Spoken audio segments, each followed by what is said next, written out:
Very few guests do I bring on I don't need to introduce. He's been hired by the Clippers as a consultant. You know him as Jerry West, and Jerry's joining us today. Thank you, sir, for coming on the show. Well, thank you very much. It's a pleasure to be with you. Jerry, players have more mobility than ever in the NBA. People point to LeBron, but go back into your career. I mean, the first NBA game I ever saw was you. I was on my bunk bed as a kid. It was in the early 70s, you and Gail Goodrich. I swear there was a guy named Jerry Harrison or Don Ford or something. And it didn't feel like if you played for the Lakers, you were a Laker. When do you think player mobility really truly started, where the players felt like they controlled the league? Well, it's really interesting. I think the advent of it was 1964 in the Boston Garden, the first nationally televised NBA All-Star game, where a bunch of players organized by the late Larry Fleischer sat in a room and told these owners that we weren't going to play unless they recognized players' rights to have some rights, collective bargaining, if you might, to form a union. We sat in that locker room for, I think, over an hour. Elgin Baylor and I were with the Lakers then, first team in West Coast for a while. And I'll never forget the former owner when I came here, the late Bob Short, walked in that room and he called Elgin Baylor and I. And I was really shy. I've never been exposed to anything in my life. Coming from West Virginia, small town, never going on a vacation, never seeing anything in my life until I became, I guess you were a professional because you got paid for it. And it was like the Stone Ages. And all of a sudden, this owner said to me, he said, look, do you want to play basketball anymore? And I said, yes, I do. And I said, it's what I love to do. And he said to me, you'll never play another basketball game in your life. You don't go out there and play in this all-star game. And I'm really defiant, okay? I'm very defiant when I believe in something. And I said, absolutely, I guess I'm not going to play another basketball game. I think it was like an hour and a half delay in the game. The owners finally agreed to allow the players to have some voice in where they were going. Little did I know that this union would become so powerful and this league would become so popular that players can decide where they want to go.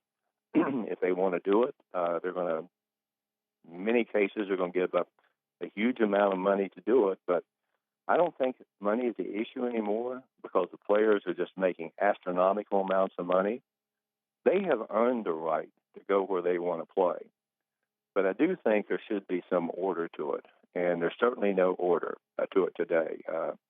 You see players, I'm going to go here, I demanded to go there. That to me is not appealing at all, and agents obviously control that narrative. Yeah. Couldn't I defend the players, though, Jerry, and say, I could make the argument there should be 14 to 16 teams, but the owners like expansion fees. They all get a $50 million check or whatever. And so we've got a handful of teams in this league where players don't want to play in these markets. And that, I'll defend Kevin Durant, which I have. So Kevin Durant lands in Seattle, and the owner leaves town. And then he ends up in Oklahoma City, and then they get rid of James Harden, and he liked James Harden.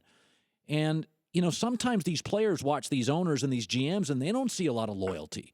And is it possible guys like Kevin Durant are like, listen, my owner wasn't loyal to Seattle, and then they weren't loyal to James Harden? Aren't the players, couldn't I argue, just following the lead of the owners? Well, you're 100% right, okay? Seattle was a city that was fortunate enough to have won a championship. Yep. They were fortunate enough to see some really good players. They were more fortunate enough to have a young, budding star in Kevin Durant, and they have no control over where they go. That's they right. have little control when they're under contract to a player. But don't forget the agent's role in this, okay? Players have, I'm sure, things in their endorsement contracts. They move to a bigger market, they probably get more money. Mm-hmm. But also, many times they leave a lot of money on the table by staying with a team in wherever they may be. And you cannot blame it on the players. I mean, you cannot. I know once in my career, and I was a loyal Laker player, when you have owners that don't really completely be honest with you, I was brought up, you trust people and you work with people. And I thought the Lakers would be my last destination, to be honest with you, when I was a player. But I would have left the Lakers, period, because what I thought was a blatant lie to me about ownership. And it certainly wasn't the present ownership. But as I say, I was furious. And I think somewhere along the way, people have to have some integrity, and hopefully players feel that way. And I'm thrilled that they have a chance to go. Is it wrong? It doesn't look great. But Kevin Durant, the things that were said about him, he went through this process. He met with a bunch of, three teams. He decided to make a choice. And my best guess, it wasn't because of what people think a relationship with Russell Westbrook. I have never heard him say a disparaging word about anyone back there. This is an immaculate person who's gotten criticized for no reason. He made a choice. He went, everyone thinks Steph Curry and Klay Thompson had to make the ultimate sacrifice. Trust me, Kevin Durant made the ultimate sacrifice. That's what I think. Well, it made it easier for him to play. Number one, he was shot third least shots behind Curry and Thompson on the Warrior team. And it made it easier for him to play. In Oklahoma City, they have done a tremendous job acquiring talent back there. But Kevin and Russell Westbrook there's been so much pressure on them to win every game. And frankly, during my career, and I certainly wouldn't compare myself to Kevin and Russell, Elgin Baylor and I, if it were important games, if we didn't score 70 points between the two of us, we're going to have a hard time winning. Yeah. And personally, I don't like to play that way. Yeah. It's hard to play that way. Mm-hmm. And, I was so thrilled. That's probably one of the happiest moments I've ever had in my life, to watch all the negative things said about him and how he handled it with class. And for him to win, I was so thrilled. I love this person. He's impeccable as a person. You won't find a better teammate. And having said that, do I think it's horrible that he left? I don't think it's good for basketball, but also there's not a player alive that controls his own destiny, not one. If an owner wants to trade him, if a GM wants to trade him, they're going to trade him, regardless of what stature they might have. So to blame it on the players, no, it's not fair. It's the bylaws, the rules, the owners consented to them. I think the greatest document ever written is the Constitution. You think how wise those people are. And certainly in these negotiating things, could you ever have any contingencies for that? The other thing I would tell you, if people are always talking about the age group of players, they wish they would stay in college. I wish they would stay in college one more year, because I think it would benefit them. It would also benefit the NBA. But I also think that if you can send somebody into service and they can get killed at 18 years of age, why shouldn't you be able to play basketball, your love? And if people think you're good enough, so be it. I just, it's awkward. This whole thing is awkward. It's not the prettiest thing in the world. I see agents dictating where players are going. To me, it's despicable. But I'm not an agent. I just believe in the integrity of the game, and you hope that people are honest enough to understand that, agents are going to be agents. And I have great respect for them, because they do protect the integrity of a player. But when they're trying to dictate where players go, I think that's wrong.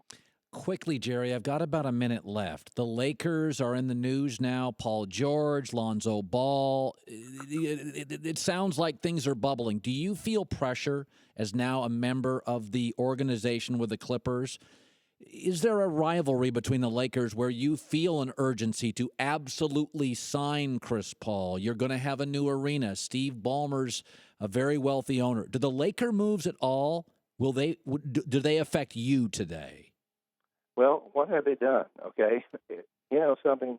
Every year when people, I love Irvin Johnson. Okay, I love him. Okay, I will admire him forever. But just because people do things, it doesn't always make it right. How many times has the first player failed in the draft? 3 times. 3 times. And everyone gets excited about the draft. I'm excited about it, even though the Clippers don't have a draft at this point in time. Laker fans should be excited about it. They should be. But as I say, there's so much more to this than meets the eye. You cannot control anything another organization does. You cannot.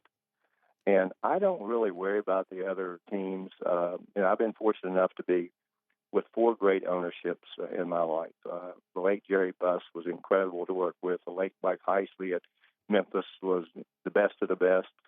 Working with the Warriors, which has a number of ownership groups, probably the most compatible group of people I've ever been around.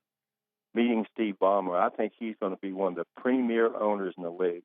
He's not concerned about the Lakers, and I don't think the Clippers should be concerned about the Lakers. The most important thing to try to go out there and field a competitive team, but to say you feel the pressure, no. Do you feel is Chris Paul the priority though? Well, say I've only been here a few days. I know how they value him, so obviously he would be a priority. Chris is one of my favorite players I've seen in this league. He just plays a game. He's an incredible defender, unbelievable competitor, and everyone here is hopeful he comes back. That's for sure. But here's another case. The Clippers do not control their own destiny. Okay, they have Blake Griffin, Chris, J.J. Redick. So back to the point you're talking about. My goodness, they've earned the right to be free agents, and I think you have to understand that should be applauded because of what the Players Association has done years ago and where they are today and how powerful they are today. Jerry West, absolute pleasure, sir. We appreciate you taking 15 minutes for us. Well, thank you so much, Colin. I look forward to continued good luck.